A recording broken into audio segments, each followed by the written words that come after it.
এবং সম্পত্তির দামও শুনলেন 70-80 লক্ষ টাকা। সেই জায়গায় দাঁড়িয়ে তিনি কিভাবে এটাকে সাপোর্ট করেন বৌদির কাছে শুনবো, কিভাবে সাপোর্ট করেন? নমস্কার।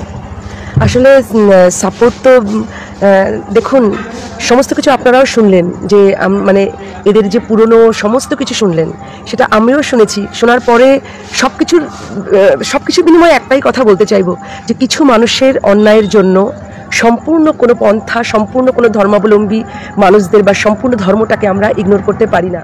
আমিও ইতিহাসের ছাত্রী।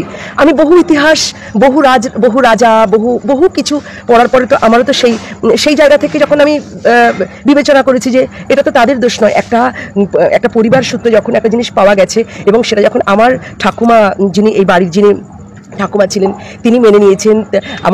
আমার যে ঠাকুরদা ছিলেন, তিনিও খুব সুন্দরভাবে এটাকে আপনি নিয়েছিলেন। কারণ কেউই না ধর্মের জায়গাটা যদি কোনো একটা পীঠস্থান হয়, সেটা হোক মন্দির, সেটা হোক মসজিদ, খুব গায়ের লোম কাটা দেয়। মানে সেটাকে নষ্ট করার মতন চিন্তা করাটাও অনেক বড় একটা ব্যাপার। এই চিন্তা যেন কেউ না করে। আজকে আমরাও সেই চিন্তাটা করিনি।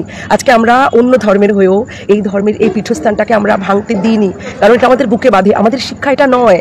আমাদের সবাইকে নিয়ে চলা, প্রতিটা অ্যাকচুয়ালি যদি ধার্মিক মানুষ হবেন, তিনি প্রতিটা ধর্মকে সম্মান করবেন, প্রতিটা ধর্মাবলম্বী মানুষদের সম্মান করবেন। হ্যাঁ, ধর্ম শেখায় প্রধানত, ধর্ম শেখায় সবার কাছে, ধর্ম ঝুঁকতে শেখায়। মেন কথা, যদি কোনো যে গাছে প্রচুর ফল থাকে না, সেই গাছটা কিন্তু নুয়ে পড়ে।